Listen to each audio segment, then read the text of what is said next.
Yeah, hi, welcome to Maych TV. I'm Maych, and yeah, as the title of the thumbnail and all that kind of stuff says, Liverpool are broken. I genuinely didn't think I was going to be sat here in March, what, 7, 8 months um, after seeing Liverpool crowned as Premier League champions. I genuinely didn't think it was going to be part of my life to be talking about how Liverpool are genuinely genuinely rubbish. I thought we were done. I thought we'd had the years and years and years of heartbreak and woes, and they'd come to an end because we finally managed to construct a team that was capable of challenging the best of the world, and we did. And um, it's so weird to be in this world, because I did a video, and hopefully most of you have watched it already, but it was one about the real reason why Liverpool are struggling, which I did a couple of weeks ago. Gist of it, go watch it, by the way, because it's still 100% relevant. But the gist is that when you gradually strip away the top players from a football team, it leads to an overall crappening, and it's generally, it sneaks up on you, it creeps on you, you don't notice it, because you still got like the headline draw acts there. When you see it from Barcelona, they've still got Messi. So while you've got Messi, you think anything's possible. And when you see the likes of Mohamed Salah in a team, and you see the likes of Diogo Jota coming back in, and you got Alisson in goal, it's kind of easy to think that this is still the same team. And it's mad because, and I did a show this morning on Redmen, and I said this Liverpool squad right now currently contains the best Liverpool team I have ever seen. The best Liverpool team of the Premier League era, and in terms of points return, the second best Premier League team of all time. In terms of, being the fastest to winning a Premier League, fastest ever Premier League winners, the quickest team to get to the title, to be guaranteed as Premier League champions, it's Liverpool. All of the players, with the exception of Lovren and Lallana, still play for Liverpool, are still in that squad, still owned by Liverpool. And yet, in the same breath, I can say that in Liverpool's 129-year history, no Liverpool side has ever lost 6 consecutive league games at home, which you could make a case of saying, does that technically mean this is the worst Liverpool side that there's ever been? Now, I know that there's absolutes and there's definitely finer points in between all this, but it's mad.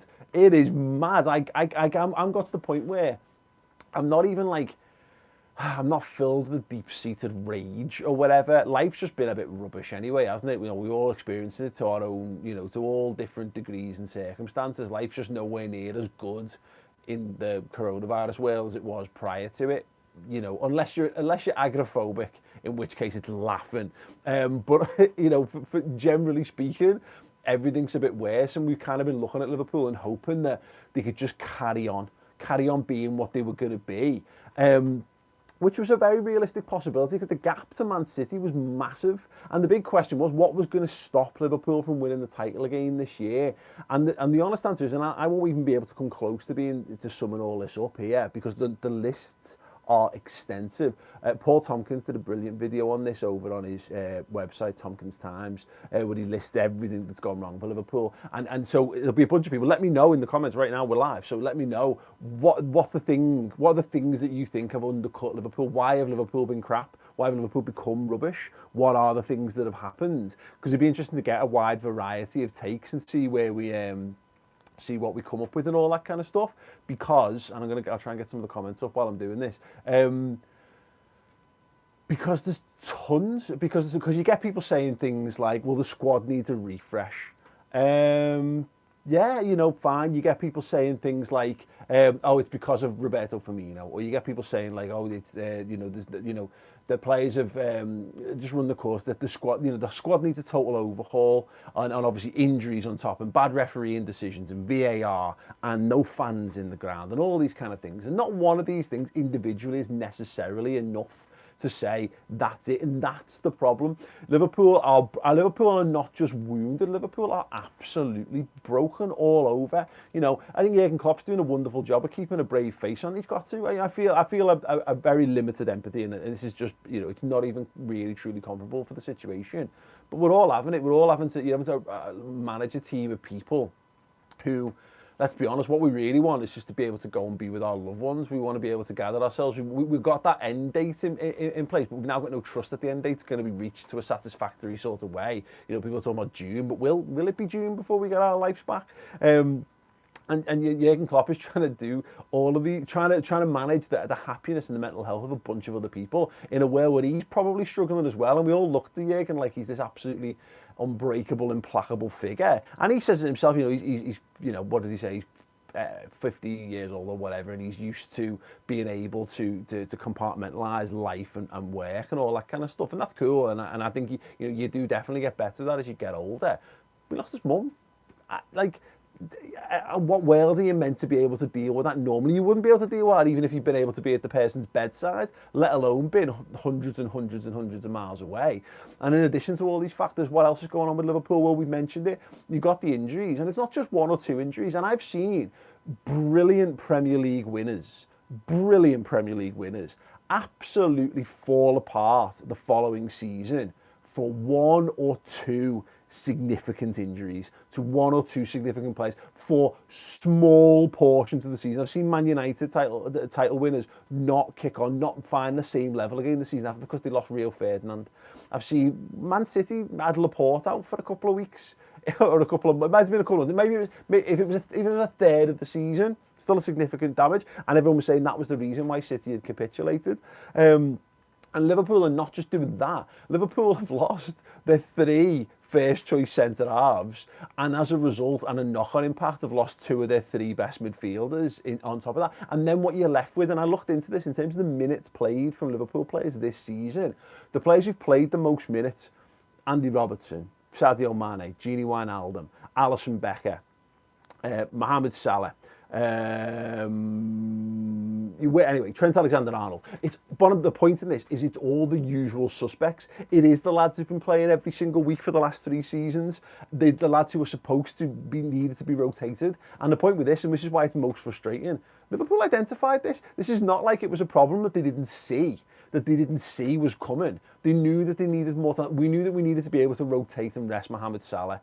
And we need to be able to rotate and rest Mané and Firmino to some extent. So Liverpool went into the transfer market, and in the space of the last year, just over the last year, they had a Takumi Minamino and they had a Diogo Jota. And I think, just looking at the links in the summer, I think there was one more. I think if they'd sold a couple more players, if Harry Wilson and a Grujic had got a permanent transfer, I think we might have brought in one more in the summer as well, because the links to Ismail Sarr. No idea whether he's any good anymore, by the way, but regardless, it pointed to the fact that Liverpool were aware of this and what they needed. They needed to be able to look at the lads who have played loads of minutes, who've been the staples of this team. How do you improve upon them? How do you change things? And you get lads in to understudy and then hopefully take over their places. And we've done that with Thiago to hopefully, to cover for Gini Wijnaldum, whether he wants to go or not. We've done it a couple of seasons before. We bring in Naby Keita and Oxlade-Chamberlain. We've added to the squad along the way to be able to have a rounded squad of hopefully talented lads, and particularly in the summer, because we can talk, and I've seen a couple of people in the comments talking about the centre-back thing, letting Lovren go, looks criminal. It looks absolutely criminal at this point. And I agree, we can all sit here with the fullness of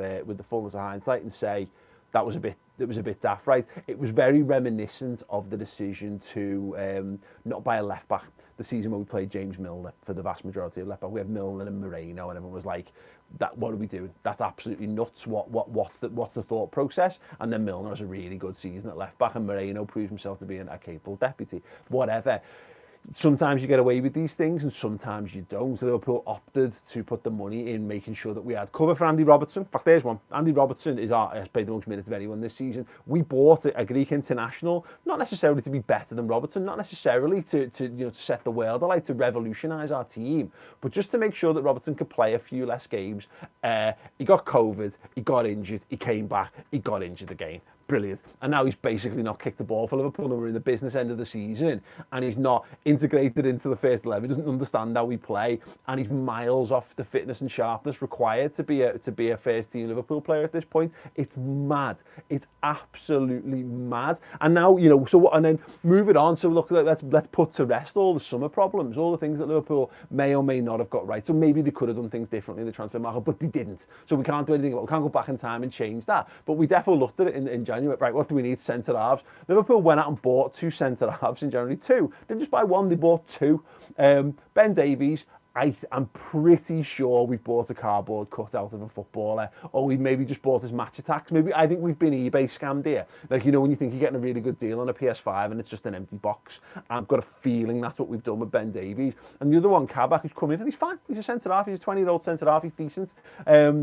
And what happens comes to the weekend? We've got, two things. Fabinho immediately gets injured the second we buy two centre-halves. So our covering centre-half, our now senior covering centre-half, who's never played at centre-half for us apart from a handful of games, then gets immediately injured.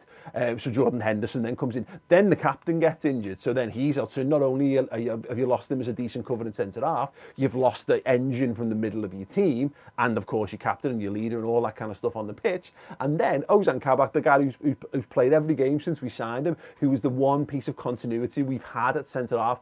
He's almost the most consistent performer we've had. Then he gets injured as well. Like, it's insane. It is insane. Like, you genuinely, and this is the point where the only note of encouragement I have from this is like, if you had to look at how you undid Liverpool, look at what it's taken to undo them. It's spectacular. It is genuinely spectacular. You couldn't plan this. You couldn't design it. If you were Manchester City, your game plan in the summer is, right, okay, what do we need to do? Well, we need to get a few more defenders in, so we need to be a bit more solid at the back. And that'll probably solve most of our problems. And Liverpool were going, well, we're champions, we've got a big lead, but we don't want to rest on our laurels. What we're going to do is we're going to get some top quality midfield and attacking talent and a bit of cover at left back to make sure that we can just keep doing, we can maintain our level off the substitute bench so we can have more churn and we can keep everyone at the greatest level, and that should be absolutely fine. And if you were Man City going, okay, well, how do we stop Liverpool doing that? You'd be going, well, we probably won't, but we might be able to give a bit of a better fist of it by not conceding so many goals. But it'll be close. And most sensible people, most football analysts looking at it went, Liverpool, even with no pre-season that everyone's going through and a few struggles, will probably be a very hard to reel in. Liverpool are going to finish 10th the way they're going. If we're lucky, we're in relegation form at the moment, and that is absolutely crazy. So again, there was no planning for this. No amount of foresight or money could have insulated Liverpool against this, because the insane amount of bad luck that's gone with it. And there are other decisions that can be taken, I appreciate. There are always better things you can do. There are always ways that you maybe could have handled. There are substitutions we could have done differently, this and that. But you're talking about small things. There are so many. There's tons of small things that have gone against us, whether that's through poor decision making or forever on, you know, just things that sort of happen along the way. But there are so many mad, ginormous, crushing blows as well that it's so hard. Yeah, I just don't. Yeah, it's mad. Again, it's genuinely mad. And at this point, I don't know. There's no answer. That's the problem. And the analogy I was using on a show earlier is kind of this, and where Liverpool are at is, I think. I'll come to that. I think what Liverpool are going to do next is, I think they're gonna stick with what they're doing for now, because they need to rest. They needed to rotate, and they needed to make sure they can put their best foot forward for the Champions League. And they're going to have no choice but to make sure they've got the best possible team to put out in the Champions League. If they get through that, then I think they'll persist, and I think that will become the focus, because they'll have no choice, because Liverpool have got at this. It would take a miracle, I think, for Liverpool to finish in the top four at this point, because there's just too many other teams that we need to be crap in order for that to happen. And that's the reality of it. I've been here before, and I'll tell you what the greatest indicator from, and because it's so hard to judge this, by the way, because there's never been a world like this, there's never been a season like this. So every bit of knowledge and insight I've gained over years and years of not just watching football, but forensically watching football, doing it. 11 years I've been doing, football content. 11. I've got a reasonable understanding, a reasonably in-depth understanding of how football is played and how it goes. But all those understandings have been completely and utterly wiped off. Completely and utterly, so it doesn't bear any relevance to what we're looking at now. And yet, I can safely sit here, having watched one of the worst runs of form Liverpool ever been at, and feel that I actually think Liverpool will be in contention for the title next season without major work in the summer, which is which tells you everything that you need to know really about where we're at. But anyway, what I think will happen, I think if they do go to the Champions League, and it's possible, because Liverpool could put the best possible team out there, and it might not be good enough to win against Leipzig, and if they are, it might not be good enough to win against any of the teams that they come up in the next rounds. But this whole thing, the only familiarity I have with this is the 2004, 2005, and I don't want to get lost in the fact that that's the season Liverpool win the European Cup and the Istanbul connection and all that. But why I think we won't finish in the top four, even if we manage to get some regularity, a regular pair at centre back, etc., is because we've had too many opportunities to put the season in our own hands and we've not taken them. And that's what we did in 2004, 2005. Everton were above us. Everton were going for fourth, and every time they drop points, we drop points as well. And there's only so many times you can get away with that before someone else kicks on. And Liverpool, I just think we're in danger of that being the reality. But as I said, two things. I think what Liverpool need to do right now is they need to focus on the Champions League, and if not, then they need to revolutionise what they're doing on the pitch. And I think the reason they're not doing that is because they won't see any point in training a different style of football to then switch back for the Champions League. Because I think if we go to like three at the back, and I don't think we got the centre halves to play three at the back, but take my point. If we go to a really more defensive, compact formation, kind of like what Chelsea have been doing since Tuchel's come in, we not to stop us doing that. But that's not how you're going to win the European Cup. So then you've not got a lot of training time to then switch back and forth between styles. If we're going to do something, we're going to change it. But I don't think we'll change it until we go out to the Champions League.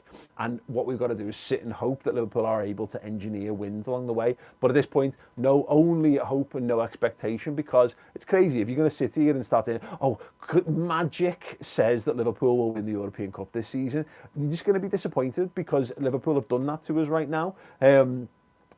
This season has been one blow after blow after blow after blow, and it's the point where what I would say is Liverpool are broken. Liverpool need to find a way to get themselves back into a way where they can win football matches, because there's going to come a point where all the excuses are off.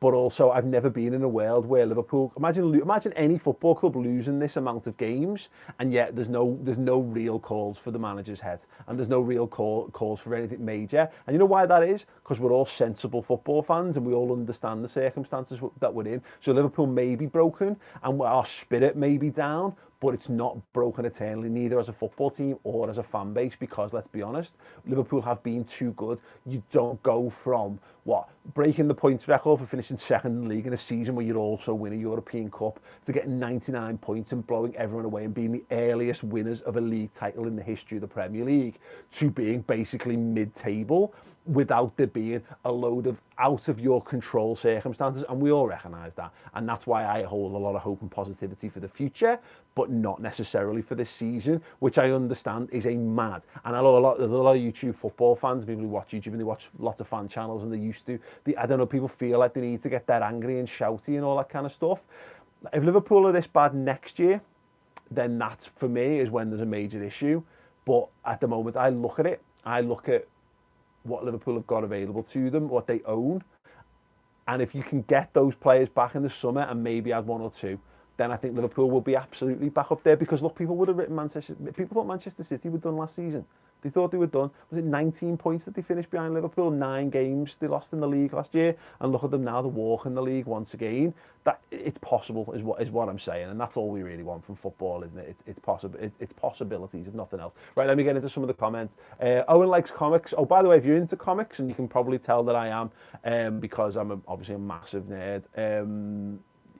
Owen Likes Comics is a fantastic channel where he explains and talks through some of the biggest events in comic book, which has been really useful for people watching the likes of One Division and stuff of late. He says, I'm just telling myself we made a deal with the devil to win the title last year, and now we're paying for it. That's a great point. We made this on the show the other day. Let me know if you're a Liverpool fan and you're watching this right now.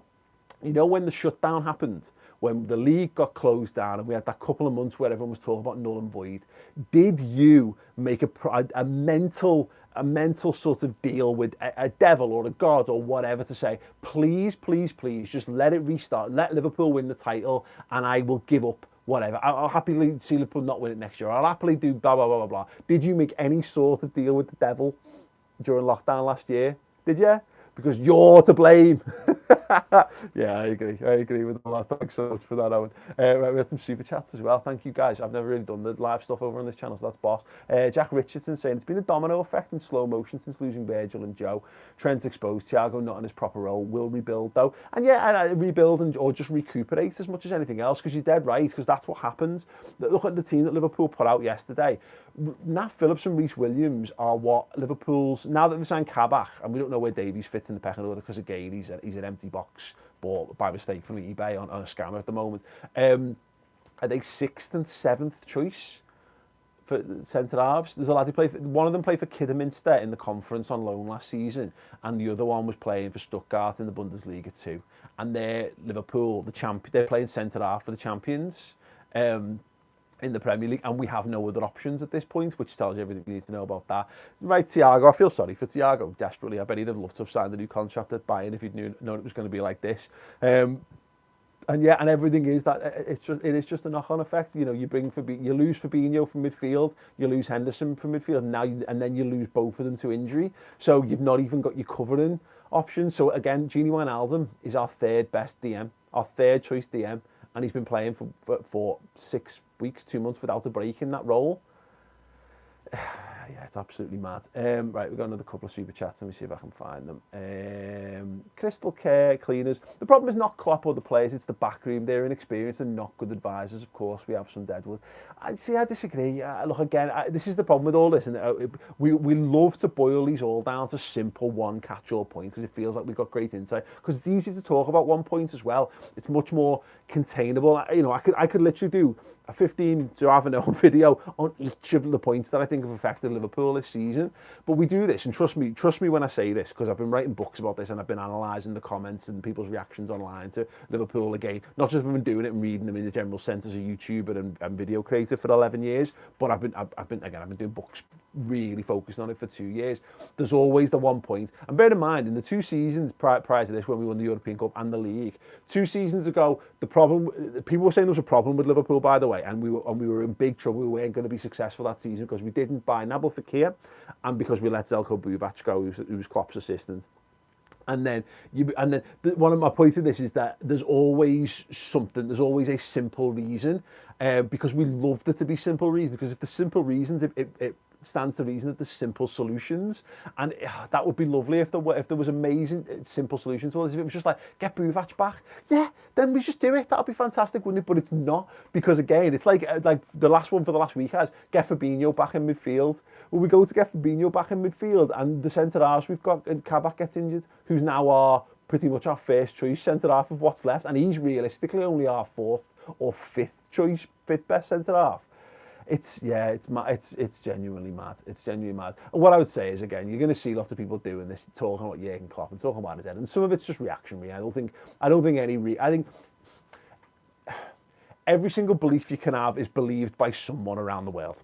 But that doesn't mean that because someone believes it, it's a worthwhile belief. People have stupid thoughts, feelings, and opinions. In fact, we all do. We all have a stupid hot take on something. So there will be people who genuinely are like, no, I've convinced myself that Jurgen Klopp is the problem in this situation, when that's crazy. So what I said, it's tough because you've got to be careful with all these things, you know. So when you see people doing it, it's done out of desperation and sadness. So if you see someone writing Klopp out, it basically means if they're a man, it means they've got a really small penis and they live at home and they've never known the touch of. But I was going to say the opposite sex, but really the sex that turns them on. So it doesn't really matter whether you're gay or straight, of course. But yeah. So if anyone's writing Klopp out, what I would do is, it's like you only say the key to public speaking is to picture people in their underwear, because it's meant to make you more confident. If you see someone who's riling you up and trying to rile you up about that, and they're talking about Jurgen Klopp's position, just remember that if they're boys, they have really small willies and they've never had anyone who they would like to touch them. Or maybe that's something they didn't really want to touch them too much. That's definitely happened to them, so just bear that in mind. Right, we've got some more super chats. Okay, Jack Richards is saying, if a hex/dome was expanded over the Premier League, which players do you think would turn into clowns? Sheridan Shaqiri would absolutely turn into a clown. Of the Liverpool players, it would be Shaq. Lazar Markovic would somehow still be here to do that as well. And probably Divock as well. Why not? And Jamal Dejan Lovren would be classed for that as well. But in terms of probably, let me know some answers to that in the comments. Right, what else we got? Thank you to everyone, by the way, who's joining in for this one. F. Jamel Hassan, what did you think of the last episode of One Division? I think it was good. I was disappointed by the fact that I'd read loads of mad theories and watched loads of YouTube videos where they theorised what was going to happen. And whenever you get into that trap, that's the problem with mysteries and whodunits. I loved One Division because I got to lose myself. I loved that week to week thing, even though it wound me up. Me and my wife had some water cooler telly, like build your day around this thing comes out. That was great. And having a whodunit and getting to question and talk about it was just so interesting. But the problem is the theories are never as good as the reality. And I thought it was fine. But let's be honest, I just wanted Reed Richards and Doctor Strange and the Fantastic Four and all that to turn up, and they never. So there you go. Oh, there we go. Chris Richardson's another one. Just saying, everyone. Right, so hang on a second, let me get some more of the super chats up. Ryan Turner says, I genuinely think we've burned ourselves out playing to the intensity we have for the past 3 seasons. Also injuries and no atmosphere haven't helped. Yeah, and again, the atmosphere thing, everyone's playing with no fans, so it's not the one and all. You can't say Liverpool are shite, which they are right now. Liverpool are generally rubbish right now. Awful. It's not because we haven't got fans in the ground, because no one's got fans in the ground. But it's a factor, because you can't talk about the famous Anfield atmosphere, and it's known worldwide. The greatest managers and players to ever play the game have all come out and said how phenomenal and how important Anfield is to Liverpool and the power of Liverpool. So you can't then say that and then say it's not a negative factor, and maybe not more of a negative factor to Liverpool than it is to other teams. Sheffield United, on a complete other end of the spectrum, are exactly the same. That ground has got an incredible little ground, hostile atmosphere, helps them do what they do, and so it has. It definitely, I mean, like, the atmosphere won't have affected, and I know this is it feels like a cheap shot, but it won't impact the likes of City or Arsenal in the same way, because their fans have either been nowhere near as noisy and vociferous, or a little bit toxic when they're trying to go through things. Arteta probably would have got the sack if they had fans in for the tough period they've been through. Not necessarily, but you take my point on that. And the burned out stuff that Ryan's saying there, yeah, exactly. That's what I say. Look at the top 10 players who've played the most minutes for Liverpool this season, and they've all been at the club for the last 3 years, pretty much. I think that's entirely true. So we needed the next in lines to either step up or just be available, and they've not. So it's been left to the guys who've always played the most minutes, and now always playing the most minutes in a season where we bought to be able to support. And those support players haven't been able to step in because of all the additional contributing factors. So yeah, that's definitely a thing. Jordan Gelston, thank you so much, Jordan. People are very quick to forget where this team was before Klopp's times. Klopp times are tough, but we have been spoiled rotten with cup finals and trophies the last 4 years. Needs our support more than ever. 100%, exactly that. And that's why, again, I don't think true Liverpool fans, and look, I need to be careful on the phrasing of that, because you're allowed to be angry as a Liverpool fan if you want to be. I see it as a pointless waste of energy, but we don't get to control our emotions. We can try our best to manage our emotions, but we can't control how we feel in the moment with things. But I think we'd all look at it, I think everyone would look at it reasonably, and look at Liverpool, look at the success, and look what we've had, and look at the players that we've got, and go, if anyone deserves for it to go, if it deserves some slack, it's definitely this. But yeah, there's going to come a point, in the fullness of time, if it carried on like this, then it would be a major problem. But right now, Liverpool we are lucky that, I said this before, if you're going to go out in the summer and you're going to say, what are the problems that Liverpool need to solve from this team now? Why Liverpool are crap now? Go and buy some boss centre-halves. Well, we own one and two halves of brilliant centre-halves in Virgil van Dijk, Gomez and Matip. You need a proper number 6. Well, it's Fabinho. You need a real engine room in the midfield. It's Jordan Henderson. You need some support for the forward line. You take my point on this. It's definitely nothing to get too, nothing to get too lost in. Abinand Jesus Christ, I'm so sorry, mate. Rangarajan, sorry, it was too far away. My eyesight's failing. I'm getting old, you see. No mental health consideration of players and stuff. Yeah, I think people think that because you earn loads of money, you have perfect mental health, and you have a lot of things going for you that aid your mental health. So you've got more. Your physical health definitely links towards your mental health. The fact that you've got a house where you've got space, so you're not living on top of each other with the people you live with. Often, you can have. You've got the option to have some more people around you, whatever. You've got lots of things. You're not stressing about your council tax, or you're not stressing about where your wage is coming from. So there's loads of things that rich people have that definitely help their lives, but they're still stuck in situations that the money doesn't buy them the ability, doesn't buy them more freedom than we have. So yeah, there is all that, and then in addition to that, look, you got the goalkeeper's dad fucking died out of nowhere.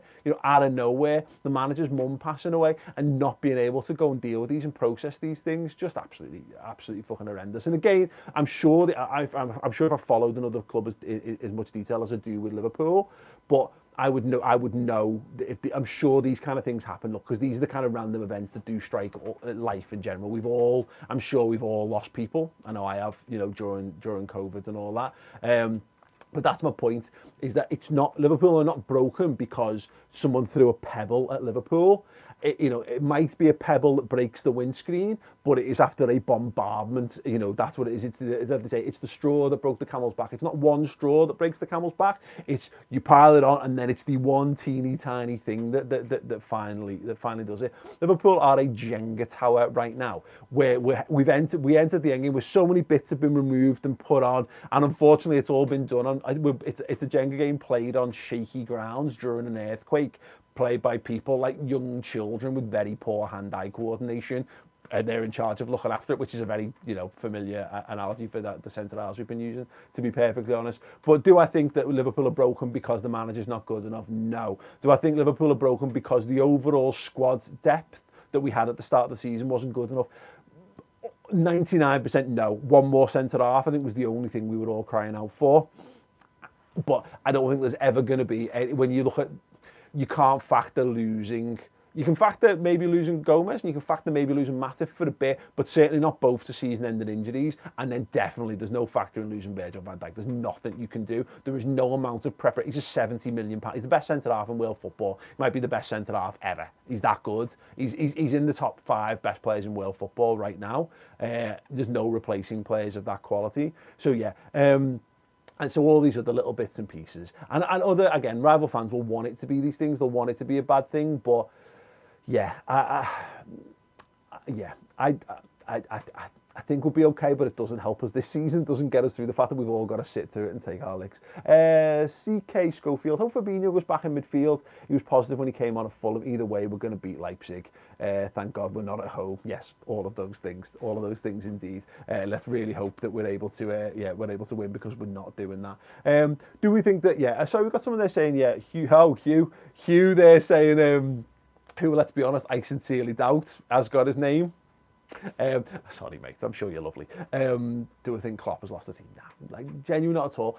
Liverpool could probably do with having a refresh. They could do with having just a new goal. Like, hey, we're going to change it all up. We're going to refresh the entire system, and this is our plan. Our plan is now we're just not going to concede any goals. Rafa Benitez did this in his last season at Liverpool. Went from nearly winning the title to losing loads of games, and the whole squad's head went, and all the fans went, and there was and then you had a bunch of Liverpool fans starting to turn on Rafa Benitez, and he'd had loads of problems with the ownership and all that, because and people think FSG are bad owners.